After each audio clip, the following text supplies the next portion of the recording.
Hello everyone, welcome to the Deep Dive. I'm joined by Josh Williams today. Go and follow him at Distance Covered on Twitter, on Instagram, TikTok.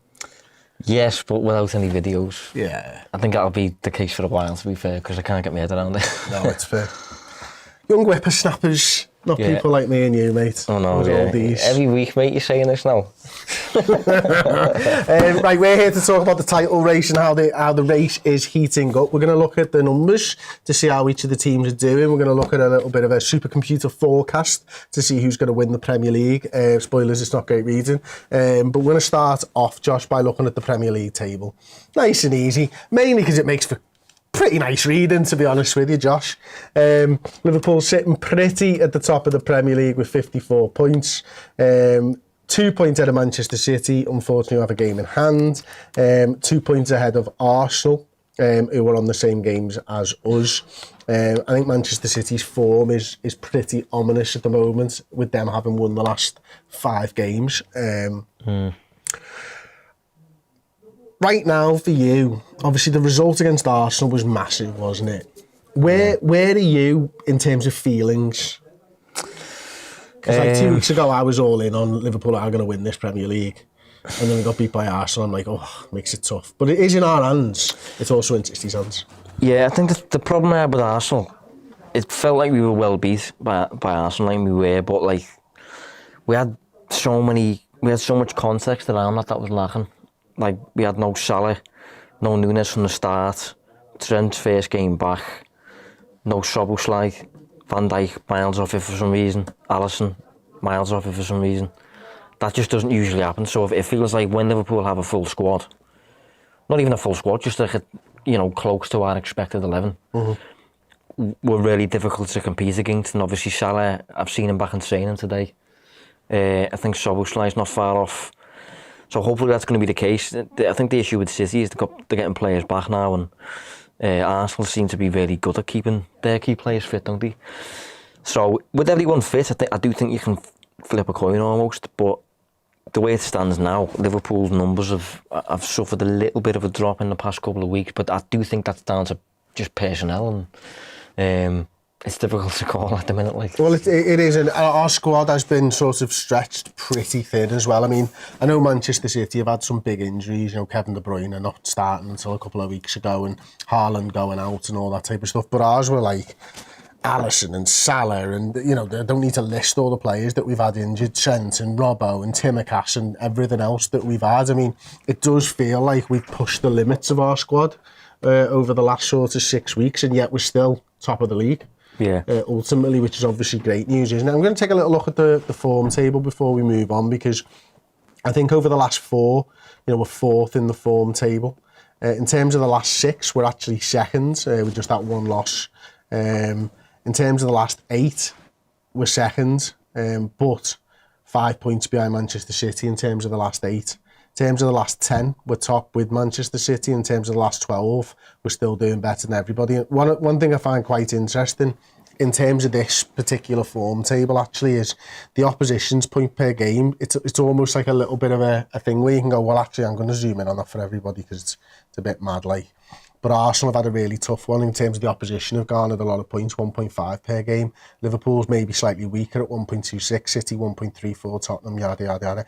Manchester United have actually probably had the toughest one in terms of opposition's points per game. I always find it quite fascinating. And if we just shoot back to in terms of the last 4, again, Manchester United, really tough opposition in that regard. Liverpool's there or thereabouts with Arsenal and Manchester City, slightly tougher than Arsenal and Manchester City's, but not much. And this has all been while we've had the injury issues as well, of course. But I think what we should touch on as well, by the way, is that 1 loss Liverpool have got in their last 6. For me, that's our first proper loss all season, really. I don't even count the Spurs game. But that is saying something. Like, maybe we've drawn a fair, a bit more than we ideal. We've drawn 6 compared to Arsenal and City, who've both drawn 4. But beating Liverpool this season is proving to be very, very difficult. And the one team to have properly done it with 11 players on the pitch was Arsenal, who could very easily win the league. That's the kind of level that you're competing at. It feels like City and Arsenal unlike Liverpool, are a bit more susceptible to a random defeat. Whereas it seems to take a bit more to defeat Liverpool, because not only do you have to be better in terms of the performance, but Liverpool have to be off it in terms of finishing, and Alisson has to be off it. That kind of all happened at once at Arsenal, but for them all to happen at once again, that's quite a long shot really. It happens like once a year, once or twice a year. So in terms of Liverpool getting beat, it just doesn't happen often. It's the winning side of things that we just, if we can just kind of sort that out for the last 12, 14 games of the season left, we'll make a good run for it, like, but it's tricky. So in terms of the supercomputer, I mentioned it a little bit earlier on. We don't have, what was it, 538 it used to be, wasn't it? Yeah. We don't have that anymore, but, theanalyst.com have come up with a really brilliant sort of graphic for us to just rob. Thank you very much, theanalyst.com. We're going to put that on the screen now. You can see Manchester City, according to their supercomputer, have a 67.7% chance of winning the league. Liverpool's has gone down in the last week to 24%. Arsenal's still only 8.2%. Spurs 0.1%, Aston Villa negligible. Do you find it quite fascinating that the supercomputer's not looking at Arsenal as league winners? Slightly, yeah. Because I would have them as more a 1 in 10 chance to win this league now with 14 to go. Yeah, so would I. And if you look at Arsenal's numbers as well, in terms of, for me, the performance number that we can look at in the public space is expected goal difference per 90. Yeah, I've got that highlighted now. Yeah, well, that basically captures how much better you are than your opposition, performance-wise, in terms of creating shots and not giving much away. It removes goalkeeping level and it removes your finishing. That's just your performance. And in terms of that, Arsenal are the best team in the league, and it's not even that close. Right? That's a fair gap, that, to Manchester City. A lot of it's defensive. Arsenal's defensive work is outstanding, really, but they haven't got the goalkeeper really to pay dividends for that as much. I think they've conceded this, or they had recently conceded the same amount as Liverpool. I'm sure they still have. Yeah, one less than us. Yeah. So that is quite surprising, because these supercomputer stuff, it is usually like based on that sort of thing, like over the next 14 games, what is most likely to happen. And if you look at Arsenal's numbers, they are performing better than the large majority of their opponents, and if that's the case, you should win most of your games. I think the thing you mentioned there, probably the interesting sort of thread to pull on there is the goalkeeper. Because, I think Raya's performed okay, but nowhere near the level of, Alisson Becker, for example. I mean, in terms of the goalkeepers, we can get those goalkeeping stats up, can't we? And I'll just see if I can find them now. I've got them here. Whereabouts are you, mate? Sorry, advanced goalkeeping. So, advanced goalkeeping, yeah. Arsenal so far, based on the shot that they've faced, they've basically conceded about 4 goals more than they should have. Doesn't sound like much, but with an average, perfectly normal goalkeeper, they would have conceded 4 less goals, which would have taken 18 instead of... they've conceded 22, so yeah, about 18 Yeah, goals, 18, yeah. Which would have had an effect on the points. Yeah, that's a fair few points, to be fair. Liverpool, currently, on average, they've basically conceded as many as you'd expect. But seasons gone by, they typically overperform, and that's because of Alisson being really good. And in terms of the finishing as well, I'm doing this on the fly, but I'd expect the finishing, Arsenal's finishing, to be worse than average. Let's have a look. No, it isn't. That's quite surprising. So Arsenal have actually scored about two or three goals more than you'd expect, which is weird considering the narrative that they can't finish. Well, funny enough, I had a heated debate on last week's podcast about their finishing and stuff, because I think it was a slightly lazy point of view to take the pundits' point of, they're not able to score, because the numbers were there to show that they can get the goals. It was the finishing was the problem, I think, but this is obviously skewed by scoring 6 when you probably the expected goals was 2 or something in that game. So that probably is taking it up by, they might have been close to 0. Yeah, definitely. I've just been thinking that myself. So thank you, West Ham, for that. Liverpool's is still overperforming. Manchester City's is way overperforming. Do you know what? They do that every season. Every season under Guardiola. I don't know if it's to do with Guardiola being a master of creating tap-ins or something, but every year they score far more than you'd expect. It could also be because they signed the best players, and you got Erling Haaland up front for you, and Kevin De Bruyne and players like that who were just boss essentially. But Liverpool have had boss players too, and Liverpool have got boss players now. You know, maybe not when it comes to finishing with Nunes, but City are right up there every season, and it just buys them an extra few points compared to what they deserve, because they can score really difficult shots. I'm going to take you over to the Big Six Mini League next. I'm going to put the graphic up on the screen now. And in this one, Liverpool have had 7 points from their 7 games played against the traditional Big Six. It's the most, by the way. Pardon? Liverpool have played the most. Yeah. You know, so absolutely. that's got to go into it in terms of the last 14 games. We've obviously played our rivals most often. So Arsenal have got 12 points, averaging 2 points per game. Spurs have got 9 points, averaging 1.5 points per game. Liverpool 1 point per game. City 1.2. They've played the fewest. Chelsea 6 games, 1 point per game, and Manchester United against the bigger sides 0.83 points per game. Now I find this quite fascinating, this sort of Big Six Mini League, because I think when you look at Liverpool's there, games played 7, 1 win, 4 draws, 2 losses. Obviously, both of our losses came against Arsenal and Tottenham Hotspur so far this season in the Premier League, and that's massively affected the points per game. But the draws, you know, there's quite a lot there. Not enough wins for me compared to the likes of Arsenal. Manchester City's a really interesting one because they've played 1 less, but I would say that their fixtures that they've got upcoming aren't that bad, apart from coming to Anfield. Yeah. I think Liverpool as well, to be fair, the Man United game sticks out as a game where we just absolutely battered them. But we just didn't get the goal, really. Arsenal as well, we should have won. Yeah, and there's been a few. Spurs, you know, feels like harsh. You know, I think we were on course to do pretty well in that game. We could have got a point with 9 men. We could have took the lead with 10 men.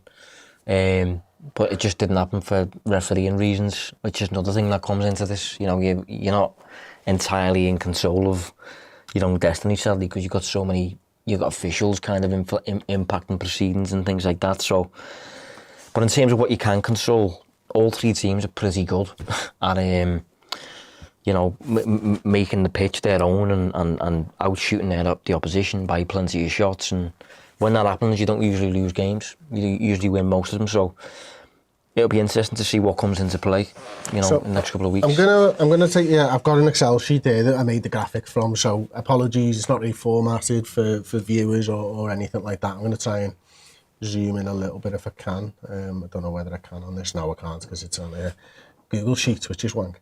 As you can see, Arsenal beat Manchester United at home. They drew with Tottenham. They beat City at home. They drew away to Chelsea. They drew away to Liverpool.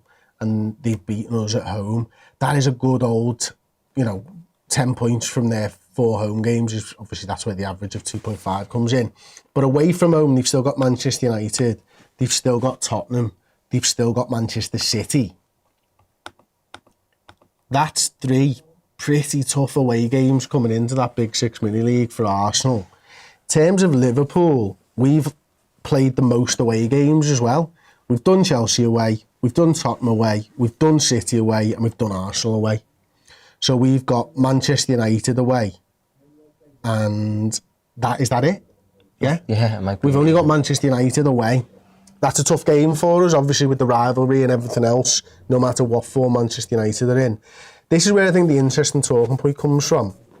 City lost to Arsenal away. They beat Manchester United away. They have drawn away at Chelsea in a mad one. They drew at home to us. I don't know why that says away, that's home, isn't it? And they drew with Tottenham at home. So they've got Arsenal at home, Manchester United at home, and Liverpool away, and Tottenham away. Yeah. And haven't they got Chelsea upcoming, have they? Or is that on a cup or something like that? They've played Chelsea at home away, so they've got Chelsea at home as well. Yeah, that's so they've true, got one more of those games, but there's some big games there for Manchester City. Yeah. Now the problem I think is that I expect them to batter Tottenham and Manchester United at the Etihad. I think the thing is with Guardiola, the way in which he plays, it's all about control. It's dominance, that sort of thing. I think it's just generally trickier to contain really good players for 90 minutes, and that's why in those games City just concede a few more counter-attacks and they get punished a bit more. So I think Guardiola's the best at coaching his team to beat the dross. Yeah. Whereas when it comes to a team that's about similar level, it's difficult to play as dominant as City do against a good side. That's one of the reasons I think why he hasn't won as many Champions Leagues as he should have. Because when he comes up against the boss sides in the latter rounds of the tournament, you can just get punished in moments. I think those sides are capable of punishing in moments, and we've just got to hope that. But Tottenham have done well at the Etihad over the years, to be fair. Yeah, and he knocked them off Postecoglou, the Champions League 1 year, didn't he? Yeah, Postecoglou as well will have a go. You know, he won't just kind of lie down and put 10 behind the ball or whatever. He will attempt to make things happen and that. And I think Klopp has shown over the years that you get benefits from that. If you have a go at City, it's what they don't want, basically. It is interesting, like obviously, I mean, you know, we looked a little bit there at the Big Six Premier League. Do you think Liverpool's form in those games could come back to bite us come the end of the season? Possibly, but I think I'm right in saying, that I think last season, obviously City win the treble, they end up winning the Premier League relatively comfortably. I'm sure they only won 3 of them games, you know. Something like that, or they finished bottom or something like that. City weren't great last season in terms of beating the sides around them, but because they just beat everyone else, it didn't really come into play too much. So yeah, it's tricky. I think you can take. I think Liverpool taking points off City at Anfield is massive. Yeah. I think if we don't do that, we then can't have any expectation for Brighton to go and do it, or for Forest to go and do it. You've got to do it yourself to an extent. And I actually think we will, but around that, will we stay in touch with them enough with 14 games left? Hopefully, and to be fair, they've got Champions League football, and Arsenal have got Champions League football. We've got the Europa League, so we could win our knockout games in one leg, potentially. I mean, City could too, but it's just tough with that competition, isn't it? So there's so much that comes into it. What about, obviously, you know, we talked about it before, we looked at the little bit of the FB ref and stuff like that. In terms of, you know, goals for and goals against and expected goals for, do you put anything in expected points, or is that more to do with the expected goal difference than the points? No, I do, yeah. I think the expected points, it depends on the model, but the expected points generally offers an insight into what the table would look like if every single player in the division was a robot and was exactly the same level of good in terms of finishing and in terms of saves, making saves. So if a world was fair, this is what the table would look like, and Liverpool would be third. But there's because not a great deal in it. We're overperforming our points. Yeah. That's what it comes down to, by 7.63 at the moment. Yeah. In terms of Arsenal's overperforming, but just... See, looking at that though, that for me lines up with the eye test. I don't think Liverpool look as well coached as Arsenal and City this season for me, and that's what that captures. But we've bridged the gap because we've just got boss individuals. You know, Alisson makes a difference. We've got players who can score from 40 yards out of nowhere. We've got players who can do stuff in moments like a Salah, and and we've got a ridiculous mentality as well, where if it gets to the 80th minute and it's 1-1, Liverpool just find a way. There's been a few of them games, hasn't there, where Liverpool have just found a way to win the game, and we've spoken about them on this show as is that a good thing or a bad thing? But it's shown in that table there as to Liverpool are overperforming because of those things. But in terms of how each team performs, Liverpool are probably the worst of the three, while still being really good. Do you think there's a style of play thing that comes in when we talk about Arsenal and City? Very, very similar styles of play, coaches who worked under each other and all that type of stuff. But Klopp, just because he coaches completely different, we're not that ball-obsessive side. Yeah. Do you think when teams just sit back against us, we do struggle more to get the 3 points? Yeah, I think we do. I think Arsenal do a little bit as well. But I think... Because City are used to it. They've done it now for however many years Guardiola's been. Yeah. They're not out of their comfort zone when a team sits back. But when Liverpool don't have the counter-attacking options, I always feel it's always going to be a tough afternoon for us. Yeah, and we've broken through more often than not this year, but still. Yeah, I agree. I think Klopp, he's always been a transition coach. That's what made him famous in Dortmund. The initial, the gegenpress, the ability to thrive on the break when nothing is settled. He described his own style of play recently as organised chaos. But if the opposition's just sitting there, there's no chaos and there's no opportunities to thrive on the break because they're not moving. So you've got to break them down. So yeah, I do think there's something in that. But then Liverpool do have the individuals to just find a way. Well, the next question that sort of leads off the back of that then.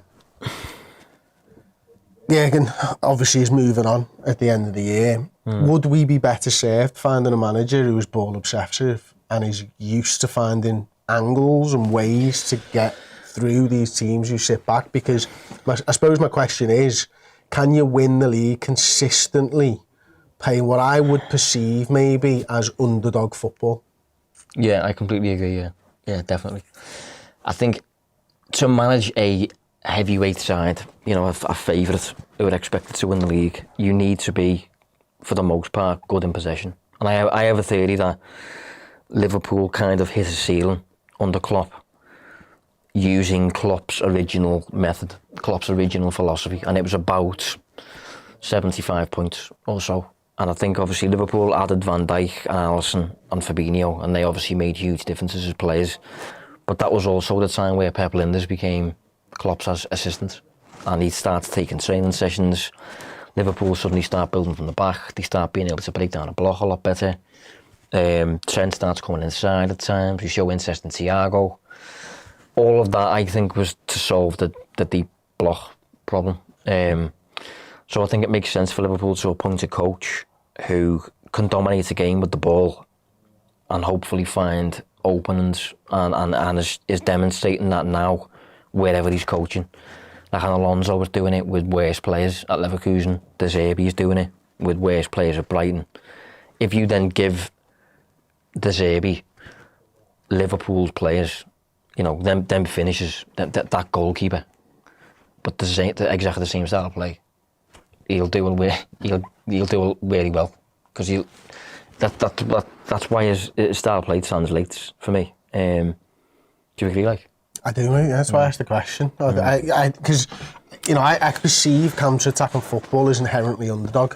Yeah. You can't do it week in, week out if you are one of the best sides in the world, because teams will just sit and put that low block in and makes it more difficult. So I think what Pep Lijnders has done and Jurgen Klopp has done is adapt brilliantly, but also they're not the gold standard for that style of football. There's other lads out there who are better at that style of football than they are. Yeah. Jurgen Klopp's the gold standard for counter-pressing.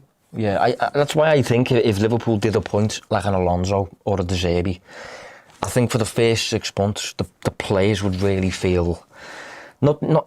This is no slant on what Liverpool are currently doing in training, because Lijnders is meant to be really, really good, but I do think the players would be really just not motivated, I can't think of the right word, but just re-energised maybe? A little bit, yeah. You're just learning a completely different approach to the game almost by being taught different things and things like that. You can become a better player for having all of your history under Jurgen Klopp and what you've learned under him, and having something new makes you a better player. It's why tennis players change coaches. Yeah. Because after a while, they've learned everything that coach can give after 10 years. So you move on to somebody else. Yeah. All of a sudden, you get to bring Goran Ivanisevic in as your coach, and he takes your game to a different level because he teaches you how to serve better. Yeah. And all that type of stuff. And that's it, isn't it? We think about Everton under David Moyes. I was just going to say that. They were brilliant at defending. Put Bobby Martinez in there, and the other became better. Now, a couple of years removed, they forgot how to defend. Yeah. But they learned a different style of play and it worked for them. So, yes, it's sad about Jurgen Klopp leaving and all that type of stuff, and we hope that he goes and wins the league for us this season, and more, by the way. But let's not forget, Liverpool can still get better. Yeah. With the right appointments. Yeah, we can, yeah. But we might be slightly less entertaining, because the game, by getting better, you'll probably have more control. Probably be a bit less chaos, fewer late winners and things like that, but just more control, more of an idea of breaking down a block through passing and things like that. And for the first year as well, you'll still have that Klopp influence of the, and we've got a lot of transition players, by the way, as well, especially the forwards. They're not particularly possession forwards, are they? They're kind of like forwards you want to play on the break. So you will get that crossover for a bit, for like a year or something, where we look like a full... We can do both. Yeah, do both, yeah, and then we'll move towards more of a controlling style, probably. Okay, well, let's wrap it up, because we got slightly off topic, but it was really interesting, so I've got no quarrels with going off topic there. You've looked at the numbers. What are you going to say? Answer the question. The question that hasn't been asked, but you will answer. It's hard, you know. I think the boring answer is just Man City, isn't it? Don't be boring. Tell the truth. What do you really feel? In your heart of hearts, what does Josh Williams feel? What is Josh Williams' prediction today, the 13th of February? City. Fuck's sake, I knew you were going to say that. City. Arsenal are the best coached. Okay. I think. But the worst players. Yeah. Liverpool arguably have the best 11 and the most match winners in there. But they're the worst coached. And they're still very well coached. But then the worst out of the three. City have the blend of the two, and they have the experience and all that stuff. And they have Guardiola too. So. Yeah. I'm going to say the numbers tell me that Manchester City are going to win the league. The numbers tell me that Liverpool are going to finish second. They don't actually. They tell me Arsenal are going to finish second. But I'm going to say Liverpool. No, they don't really. Well, that does. The supercomputer one does, yeah. Yeah. But what I'm looking at on FB Ref and Understat tells me Arsenal are doing really well. I think it's going to finish. I think if you can... The narrative and the story and Jurgen Klopp and everything else, the things that the numbers don't come into, I agree. Means Liverpool have a much better chance of winning this league than just what the data's showing me. Yeah, I agree. And if you look at them fixtures, Liverpool have got City at Anfield, Last Dance and all that stuff. Europa League compared to Champions League comes into it, I think. What the boost Liverpool could get from potentially winning a Carabao Cup comes into it. It's just... And then referees, and it's just football, and it's just a daft sport, mate. Yeah, it's a daft sport, but a sport and a football league that Liverpool Football Club are going to win. That's what we've decided today together. I've been Chris Pajak, that's been Josh Williams. You've been fantastic. This has been the Deep Dive. Thank you so much. Like the video and subscribe. Ta. Hey, thank you so much for checking out the content today. If you want to get your name in and amongst these wonderful people, then head to redmenplus.com. Join as a Legend tier subscriber. You're going to get free merchandise codes. You're going to get in our Discord, and you're going to get your name at the end of YouTube videos. Yes, redmenplus.com, Legend tier status.